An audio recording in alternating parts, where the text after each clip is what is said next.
제가 몇 년 전에 CTS라고 하는 기독교 텔레비전 방송국에서 Pray for You라고 하는 프로그램을 진행을 한 적이 있습니다. 어느 날 LA 코리아타운에서 세탁소 하시는 어느 권사님께서 기도 제목을 보내오셨어요. 그 권사님은 남편을 먼저 천국으로 보내드리고 혼자 두 아들을 키우고 계셨습니다. 말도 낯설고 문화도 미국 땅이니까 많이 다르잖아요. 근데 그 권사님을 붙들어 준 것은 새벽 기도였습니다. 그래서 매일같이 새벽 기도 나오셔서 하나님 앞에 무릎 꿇고 기도하는 그 삶으로 인하여서 삶에서 찾아오는 그 고난들을 견딜 수가 있었고, 또 세탁소도 운영할 수 있었고, 또한 두 아들을 또 품을 수가 있었습니다. 그러던 어느 날이었어요. 이 큰아들이 마약에 빠졌다라고 하는 소식을 듣고 큰 충격에 빠지셨어요. 얼마나 큰 충격에 빠지셨겠습니까? 그날 이후 권사님께서는 물론 여전히 새벽 기도는 나오셨어요. 근데 더 이상 기도할 수가 없으셨다는 거예요. 예배당 카펫에 엎드려가지고 눈물만 흘릴 뿐 아무 말도 하지 못했다라고 하는 것입니다. 그렇게 몇 달을 지낸 후에 이제 CTS에 이 권사님의 기도의 제목을 보내왔는데, 기도 제목은 이것이었습니다. 목사님, 제가 기도해야 되는 건 아는데 기도할 수가 없어요. 기도해야 되는 건 아는데 뭐라고 기도해야 될지 모르겠어요. 제가요, 그 기도 제목을 읽는 순간 제 마음에도 깊은 울림이 있었습니다. 왜냐하면 우리도 때로는 그러한 시간을 지날 때가 있지 않습니까? 좀 더 크고 작고 차이가 있을 뿐이지 우리의 삶 가운데 그러한 일들이 찾아옵니다. 자녀 문제 앞에서, 또 건강의 문제 앞에서, 관계의 상처 속에서, 또 경제적인 어려움 속에서, 아니 기도해야 되는 건 알기는 아는데 기도조차 나오지 않을 때가 있다라고 하는 것입니다. 믿음이 없어서가 아니에요. 고통이 너무 커가지고 눈물만 흘릴 뿐 아무 말도 하지 못한다라고 하는 것입니다. 여러분, 성경에도요 이런 사람이 있어요. 시편 기자는 시편 77편 4절에서 이런 고백을 합니다. 주께서 내가 눈을 붙이지 못하게 하시니 내가 괴로워 말할 수 없나이다. 여러분, 이 내용은 단순히 잠을 못 잔다라고 하는 말이 아니에요. 영혼이 너무 아파서 밤을 뒤척이면서 기도하려고 해도 뭐라고 해야 될지 모르겠습니다. 그럼 믿음이 없어서인가요? 아니에요. 믿음이 없어서 말하지 못하는 것이 아닙니다. 고통이 너무 크니까 말할 수 없는 거예요. 믿음의 사람도요, 너무 괴로우면 말할 수가 없습니다. 기도해야 된다는 거 알죠? 근데 무슨 말을 해야 될지, 뭔 기도를 해야 될지 모른다라고 하는 거예요. 그렇다고 해갖고 하나님을 떠난 것도 아니에요. 근데 하나님 앞에서 입을 열지 못한다는 것입니다. 그렇다면 그때 하나님께서 우리를 보시고 뭐라고 말씀하시겠어요? 기도하지 못한다고 책망하실까요? 내 믿음이 그 정도밖에 안 되냐라고 꾸짖으실까요? 아니라는 거예요. 바로 그러한 우리에게 로마서 8장은 놀라운 복음을 말씀하고 있습니다. 이와 같이 성령도 우리의 연약함을 도우시나니, 우리 성령님께서는 우리의 연약함을 도와주신다라고 하는 것입니다. 우리가 하나님을 붙들기 전에 하나님께서 우리를 먼저 붙잡고 계시다는 것입니다. 우리가 기도하지 못할 때에도 성령님은 우리의 연약함을 도우십니다. 우리가 무엇을 구해야 될지 모를 때에도 성령님께서는요 하나님의 뜻대로 우리를 위하여 간구하신다는 사실입니다. 우리가 이해할 수 없는 시간을 지날 때 있잖아요. 그때도 하나님께서는 합력하여 선을 이루어 주신다는 사실입니다. 그러므로 우리가 어두운 밤을 지날 때에도 우리는 버려진 밤을 지나는 것이 아니에요. 우리의 침묵은 혼자 남겨진 그 침묵이 아닙니다. 우리가 말할 수 없는 자리 속에서도 성령님께서는 우리 안에서 탄식하시면서 우리를 위하여 친히 간구하신다라고 하는 것입니다. 오늘 본문 로마서 8장 26절, 27절, 28절의 말씀을 통해서 연약함 속에서도 일하시는 하나님, 그 하나님을 좀 만났으면 좋겠어요. 그 첫 번째는요, 성령님께서는요 우리의 연약한 기도를 붙드십니다. 우리 성령님께서는 여러분과 저의 연약한 기도를 붙잡아 주신다라고 하는 것입니다. 26절 말씀 이렇게 시작하죠. 이와 같이 성령도 우리의 연약함을 도우시나니. 여러분, 사람마다 보니까요 연약한 부분이 있더라고요. 어떤 분은요 감정이 좀 약해요. 그래가지고 아주 작은 말에도 쉽게 상처를 받아요. 똑같은 말을 던졌는데 어떤 분은 상처를 받고 어떤 분은 상처를 안 받아요. 어떤 사람은요 염려에 대해 가지고 약해가지고 아직 일어나지도 않은 일 때문에 밤새도록 고민하고 어려워하는 분이 있어요.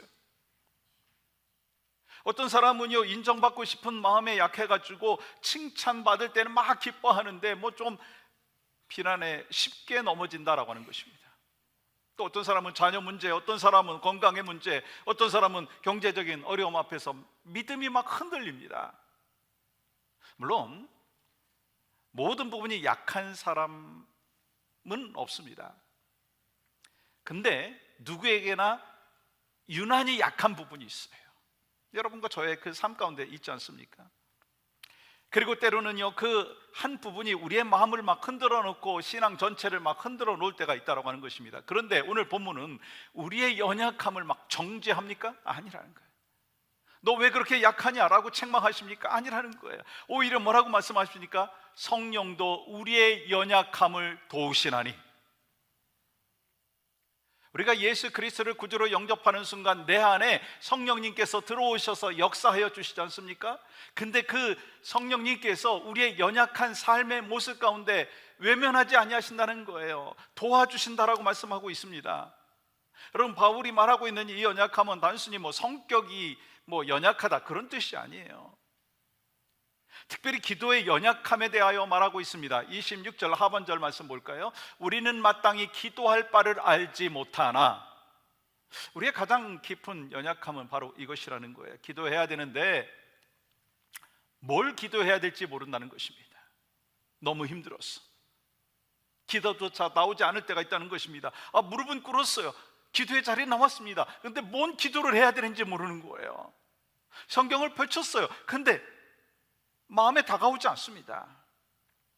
하나님 앞에 나아가야 되는 줄은 알고 있는데 마음이 무너져서 한마디도 기도문을 하나님 앞에 올려드리지 못한다는 것입니다. 결국 이렇게 고백하는 것이죠. 주님, 저는 지금 뭘 기도해야 될지 모르겠어요. 지금 이 상황 속에서 제가 뭘 기도해야 될지 모르겠어요. 근데요 바로 그 자리에 성령님께서 일하여 주신다라고 하는 사실입니다. 여러분, 성령님께서는요 강한 사람을 도우시는 분이 아니라 연약한 사람을 도우신다는 것입니다.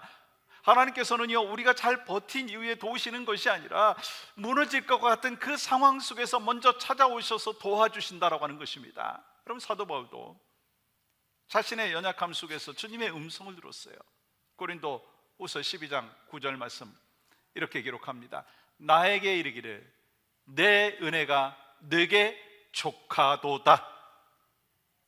하나님의 능력은요 우리의 강함 위에 세워지는 것이 아닙니다. 오히려 우리의 약한 가운데 온전하게 나타나는 거예요. 그러므로 연약함은요 하나님께 버림받은 증거가 아니라 성령님의 도우심을 가장 깊이 경험하는 자리가 된다는 것입니다. 여러분, 본문에 도우신다라고 하는 그 말이 있잖아요. 어떤 의미인가요? 혼자 감당하기 어려운 짐을 주님께서 함께 붙들어 주신다는 거예요. 여러분이 뭐 쉽게 말해서 마켓에 가가지고 무거운 짐을 들고 이제 차로 막 가고 있는데 처음에는 견딜 수 있었어요. 근데 시간이 지나면서 막 놓칠 것 같아요. 근데 놓치면 깨지는 물건이 있어요. 근데 옆에 누군가가 와가지고 탁 붙들어 주는 거예요. 주님이 멀리서 우리를 막 도와주시는 것이 아니라 우리 곁에 오셔서 우리의 짐을 대신 들어주시고 우리의 연약한 기도를 붙들어 주신다라고 하는 것입니다.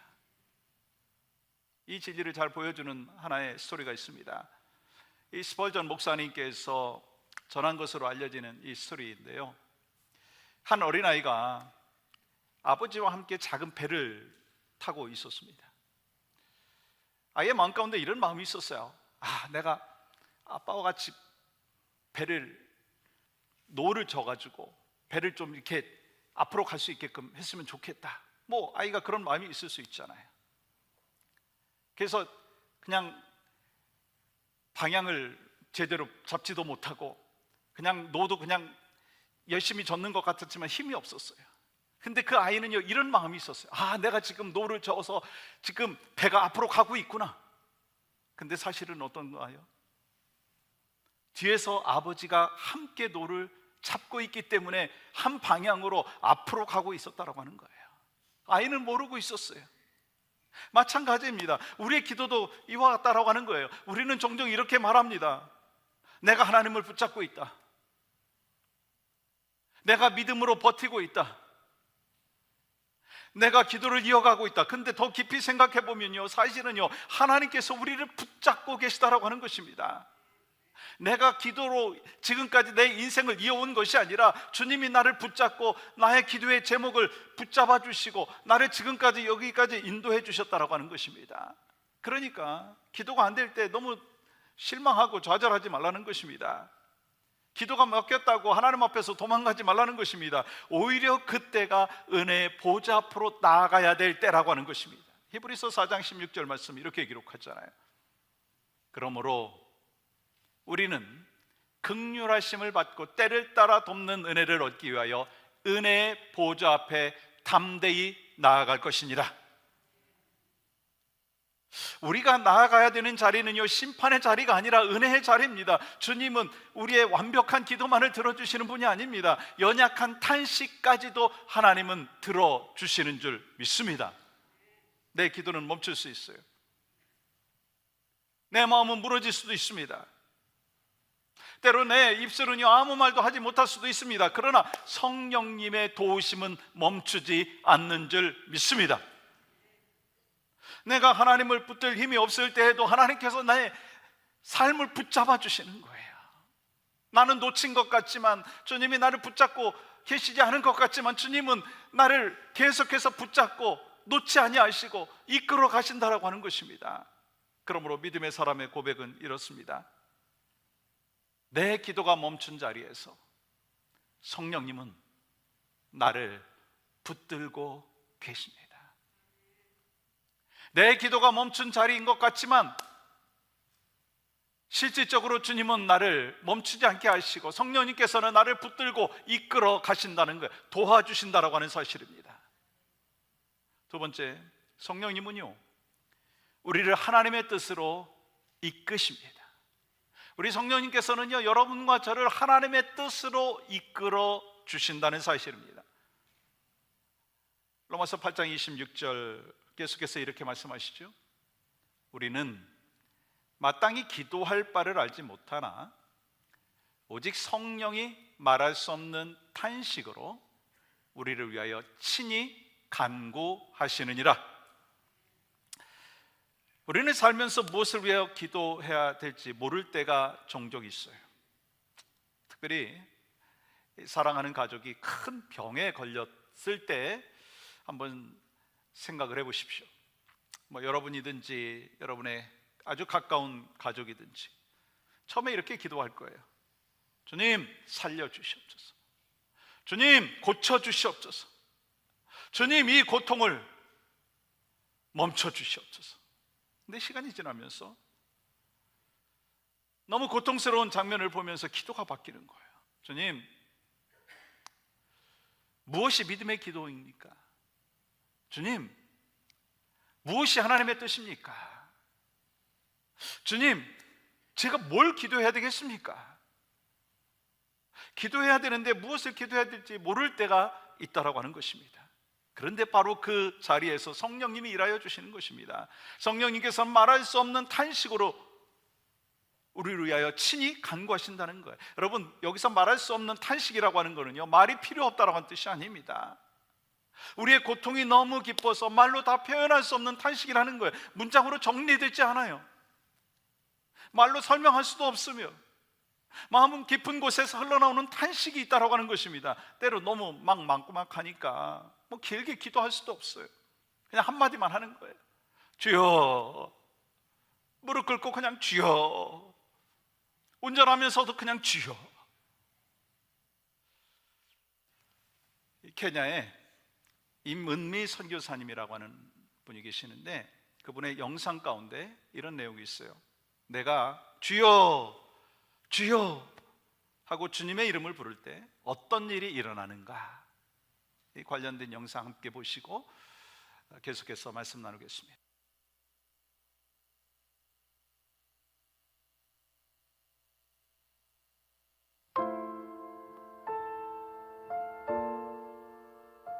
내가 살고 있는 것이 리무르, 티필, 티밭이에요. 내가 이렇게 걸어가잖아요. 그러면 아래에서 이 꼬마들이 나를 올려다봅니다. 우리 교회 주일학교 애들이에요. 그러니까 내가 선교사인지 알아요.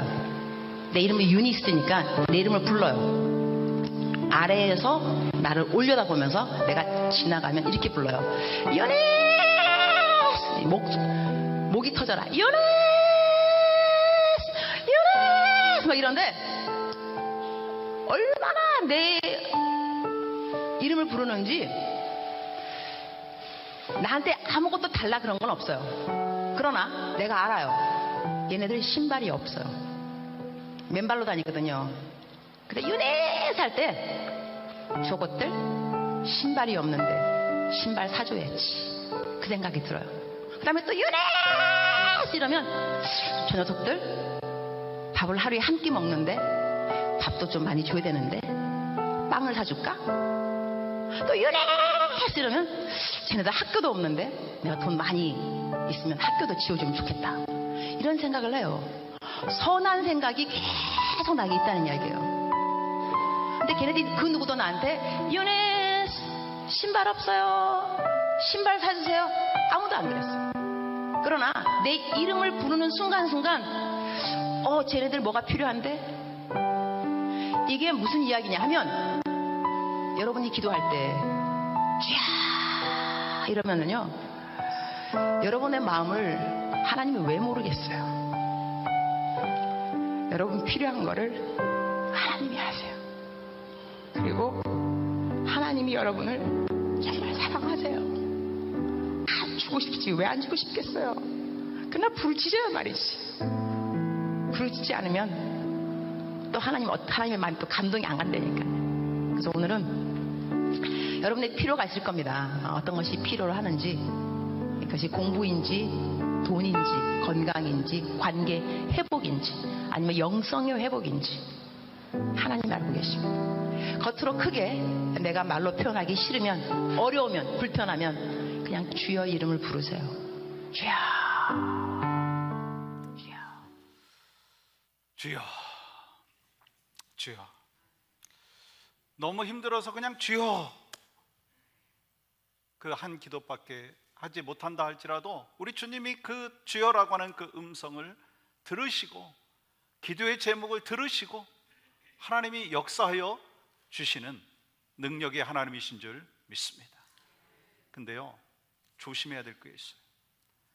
우리가 주님 앞에 기도하는데 뭐 그냥 주여 주여 하면 다 하나님 알아주시겠지. 뭐 오늘 장로님이 나오셔서 대표 기도하시는데 뭐 주여 주여 주여만 하다가 내려가시면은요, 여러분 어떻게 생각하시겠어요? 우리가 구체적으로 주님 앞에 기도하고 성숙한 기도의 삶을 살아가야 합니다. 그러나 정말 말할 수 없는 그 탄식이 내 눈앞에 있을 때 어떻게 기도하지 못하는 그 순간 속에서 주여 주여 주여 그렇게 주님 앞에 부르짖을 때에도 우리 주님이 우리의 마음 가운데 찾아오시고 우리의 삶 가운데 찾아오시고 만져주시고 역사하여 주시는 줄 믿습니다. 로마서 8장 27절은 이렇게 말씀합니다. 마음을 살피시는 이가 성령의 생각을 아시나니 이는 성령이 하나님의 뜻대로 성도를 위하여 간구하심이니라. 성령님께서는요, 우리의 뜻을 하나님께 억지로 관철시키는 분이 아닙니다. 오히려 하나님의 뜻이 우리의 삶 가운데 이루어지도록 우리를 이끌어 가신다라고 하는 것입니다. 여러분, 기도하다가 보면 이런 변화가 일어나요. 처음에 이렇게 기도하죠. 주님, 이 상황을 바꿔 주시옵소서. 근데 성령님께서는요, 우리의 기도를 더 깊은 차원으로 인도하십니다. 주님, 이 상황 속에서 제 마음을 바꿔 주시옵소서. 처음엔 이렇게 기도합니다. 주님, 저 사람 좀 바꿔주세요. 근데 성령님께서는 우리의 기도를 이렇게 빚어가십니다. 주님, 먼저 제 안에 주님의 마음을 허락하여 주시옵소서. 처음에 이렇게 기도하죠. 주님, 이 고통만 빨리 지나가게 하여 주시옵소서. 근데 성령님께서는요, 우리의 기도를 이렇게 잘하게 하십니다. 주님, 이 고통 속에서도 주님을 잊지 않게 하여 주시옵소서. 이것이 성령님께서 하시는 일이라고 하는 것입니다. 성령님은 여러분과 저의 기도를 잘하게 하십니다. 내 뜻을 이루려고 하는 그 기도에서 시작을 했지만 이제 하나님의 뜻으로 살아가는 삶으로 인도하여 주시고요, 잘하게 하십니다. 문제만 바라보던 그 삶의 모습 속에서 이제는 하나님의 마음을 구하는 기도가 있다라고 하는 것입니다. 처음에는 기도를 하면서 고통만 피하게 해주십시오 라고 기도를 했는데, 이제 주님, 이 고통 속에서 주님을 닮아가게 하여 주시옵소서. 여러분, 예수님께서 겟세마네 동산에서 어떻게 기도하셨어요? 십자가 두고 예수님이 이렇게 기도하셨어요. 아버지여, 만일 할 만하시거든 이 잔을 내게서 지나가게 하여 주시옵소서. 예수님께서는 자신의 고통을 숨기지 아니하셨어요. 솔직히 하나님 앞에 올려드렸습니다. 근데 예수님의 기도는요, 거기서 끝난 것이 아니었습니다. 그러나 나의 원대로 마옵시고 아버지의 원대로 하옵소서. 여러분, 이것이 참된 기도라고 하는 것입니다. 여러분, 기도는요, 내 마음을 숨기는 시간이 아닙니다. 기도는요, 내 고통을 하나님 앞에 솔직히 올려드리는 시간이라고 하는 것입니다. 그러나 동시에 기도는 내 뜻을 하나님의 뜻 아래 맡기는 것입니다. 내 뜻을 하나님의 뜻 아래 맡기는 것이 참된 기도인 것입니다. 사랑하는 여러분, 무엇을 기도해야 될지 몰라도 낙심하지 말라는 것입니다. 기도가 막혀도요, 두려워하지 말라는 것입니다. 말이 나오지 않는다고 믿음이 없는 것이 아니라는 것입니다. 눈물밖에 나오지 않는데 어떻게 기도합니까? 근데 하나님께서는요, 그 눈물의 기도를 들으시고 보시고 응답의 역사로 나아간다는 것입니다. 내가 하나님의 뜻을 다 알지 못해도 성령님은 아신다라고 하는 것입니다. 내가 무엇을 구해야 될지 몰라도요, 성령님께서는요, 하나님의 뜻대로 우리를 친히 간구하고 계시는 줄 믿습니다. 그러므로 결과를 다 알지 못한다 할지라도 우리는 기도할 수 있어요. 옆에 보이지 않아도요, 하나님을 신뢰할 수 있습니다.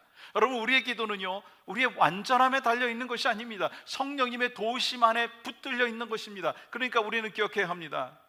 무엇을 우리가 기도해야 될지 모를 때 성령님은 우리를 하나님의 뜻으로 이끌어 가신다는 것입니다. 그리고 성령님께서는요, 우리의 연약한 기도를 헛되게 두지 아니하시는 줄 믿습니다. 또 세 번째, 마지막으로는요, 하나님은 모든 것을 선으로 이루어 가십니다. 한번 좀 따라해 보시겠어요? 하나님은 모든 것을 선으로 이루어 가십니다. 이제 바울은 28절에서 우리에게 너무나 익숙한 말씀을 하시죠. 같이 한번 또 읽어보겠습니다. 시작. 우리가 알거니와 하나님을 사랑하는 자, 곧 그의 뜻대로 부르심을 입은 자들에게는 모든 것이 합력하여 선을 이루느니라. 여러분, 이 말씀은요, 모든 일이 다 좋은 일이다라고 하는 뜻이 아니에요. 성경은요, 고통을 가볍게 여기거나 악을 선하다고 말씀하지 아니합니다. 오늘 로마서 8장 28절의 핵심은 이것입니다. 모든 일이 선한 것은 아니지만 하나님은 모든 일을 사용하셔서 선을 이루신다는 사실입니다. 모든 일이 선한 건 아니지만 하나님은 모든 일을 사용하셔서 선을 이루어 가신다는 사실입니다. 우리는요, 인생의 한 피스밖에 못 봅니다. 한 조각밖에 못 봐요. 지금 아픈 소식이 여러분한테 다가와 있다면 그 아픈 소식만 바라보는, 그 한 조각만 바라보는 모습이 우리의 모습 아닌가요? 여러분의 삶 가운데, 저의 삶 가운데 이해되지 않는 그 한 조각이 있다면 그것에 집중하면서 살아가고 있을 때가 참 많지 않습니까? 참 밝을 때도 많았는데, 밝은 조각도 많았는데 어두운 조각이 눈앞에 있다면 그 어두운 조각만 바라보지 않습니까? 그것이 바로 우리의 눈이에요. 그러나 하나님은요, 전체를 보신다는 거예요. 조각조각을 다 모아서 한 작품으로 만드시고 여러분과 저의 인생을 만드시는데 가장 하나님께서 우리를 향하여 뜻하시고 이루시는 것이 뭔지 아십니까? 합력하여 선을 이루어 주신다는 사실입니다. 여러분, 그 가장 분명한 증거가 바로 십자가입니다. 여러분, 예수님께서 십자가에 달리신 금요일 날 이 제자들의 눈으로 볼 때는요, 그 십자가가 뭐였어요? 실패였습니다. 절망이었습니다. 이런 마음도 있었겠죠. 왜 하나님께서 지금 침묵하고 계시는가? 근데 하나님께서는요, 그 십자가를 통해서 구원을 이루고 계셨습니다. 가장 어두운 금요일이 부활의 아침으로 이어졌다는 사실입니다. 우리 인간의 죄가 가장 잔인하게 드러냈던 그 자리에서 하나님은요, 가장 강력한 사랑을 나타내 주셨다라고 하는 것입니다. 여러분, 우리 인생에도 보면요, 금요일 같을 때가 있어요. 혹시 여러분 가운데 지금 금요일을 지나고 계신 분이 계세요? 여러분의 가족 가운데, 가정 가운데 금요일 같은 인생을 지금 살고 계신 분이 계십니까? 막 기도가 막혀요. 길이 보이지 않아요. 그러다 보니까 하나님이 침묵하시는 것과 같은 그 마음이 있어요. 근데 하나님의 침묵은 하나님의 부재가 아니에요. 하나님이 보이지 않는 순간에도 하나님께서는요, 역사하고 일하고 계시다는 것입니다. 로마서 8장 28절에서 말하고 있는 이 선이 그럼 뭘까요? 우리는 보통 선이라고 하면은 이렇게 생각을 합니다. 문제가 다 해결되는 거, 병이 다 낫는 거, 막힌 문이 열리는 거, 상황이 좋아지는 거. 물론 하나님께서 그렇게 하실 수 있죠. 그거 하나님의 은혜입니다. 그러나 로마서 8장에서 말하고 있는 더 깊은 선은요, 우리가 점점 예수 그리스도를 닮아가는 것을 말씀하고 있다는 것입니다. 우리의 삶 가운데 두려움 속에서도 하나님을 신뢰하는 사람으로 빚어가는 것, 그게 선하신 하나님의 역사하심인 거예요. 상처 속에서도 은혜를 아는 사람으로 자라가는 것, 그게 바로 선하신 하나님의 역사하심입니다. 실패 속에서도 다시 주님으로 인하여 내가 살겠습니다 라고 고백할 수 있게끔 하나님이 선으로 인도해 주시는 거예요. 동부 쪽에 이민자로 살다가 이제 천국으로 가신 하영록 목사님이라는 분이 계시는데, 그분의 간증을 들은 적이 있습니다. 그분은 국민학교 6학년 때 미국으로 이제 이민을 오게 되었어요.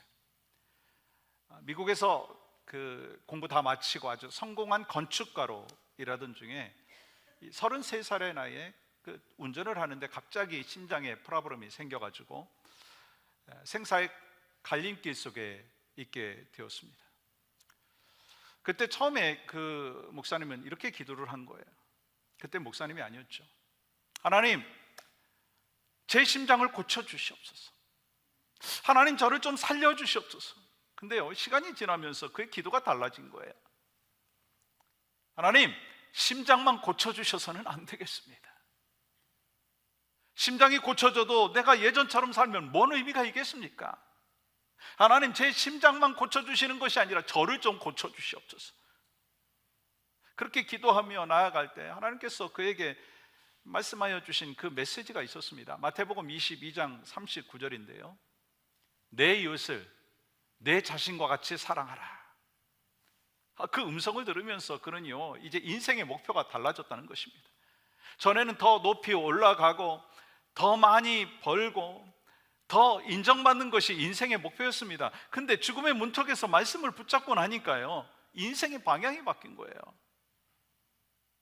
그러니까 결국 이 고난이라고 하는 것이 끝이 아니었습니다.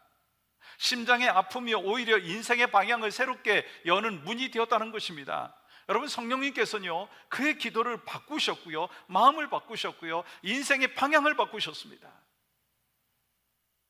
이 로마서 8장 28절에서 말하는 선이 바로 그런 것입니다. 하나님은 단지 문제를 해결해 주시는 분만이 아니라는 것입니다.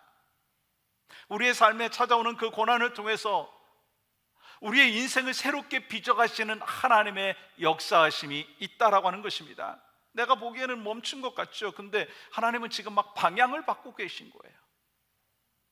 내가 볼 때는요, 이제 끝났다라고 생각을 하지만 하나님께서는 새롭게 하나의 길을 열고 계시다라고 하는 것입니다. 여러분, 베드로를 한번 보세요. 베드로 어땠습니까? 예수님 사랑한다고 고백을 얼마나 많이 했어요. 내가 배신하지 않겠다고 얼마나 자부심 있게 얘기했습니까? 그런데 두려움 앞에서 무너졌잖아요. 주님을 3번이나 부인했어요.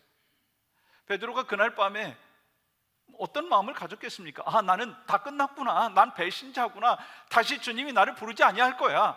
근데 부활하신 예수님은요 베드로를 버리지 아니하셨어요. 다시 찾아오셨어요.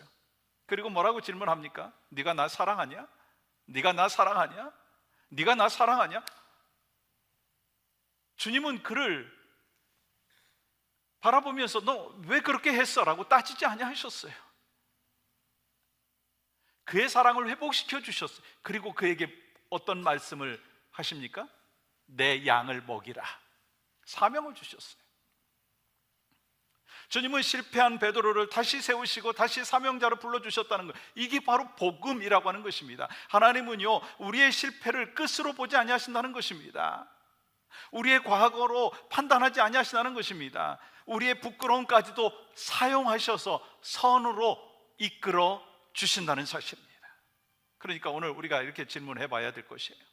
나는 하나님을 사랑하는가? 나는 정말 하나님을 사랑하는가? 어쩌면 이 질문 앞에서 주저하는 분들이 있을 수 있습니다. 내가 뭐 이렇게 부족한데 어떻게 하나님을 사랑한다고 말할 수 있나?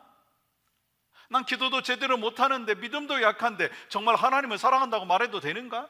여러분, 하나님은 완벽한 사람을 찾는 게 아니에요. 완벽한 사람이 어디 있겠습니까? 부족하지만, 연약하지만 주님을 향하여서 한 걸음 한 걸음 더 다가가는 그 심령을 찾으시고, 아무것도 정말 기도하지 못하는 그 문맹이고 그리고 믿음이 연약한 자라 할지라도 주여 주여라고 부르짖고 간구하였을 때 주님은요 그 음성을 들으시고 가장 선한 길로 이끌어 주시고 인도하여 주시는 줄 믿습니다. 그 성령님께서 어디에 계세요?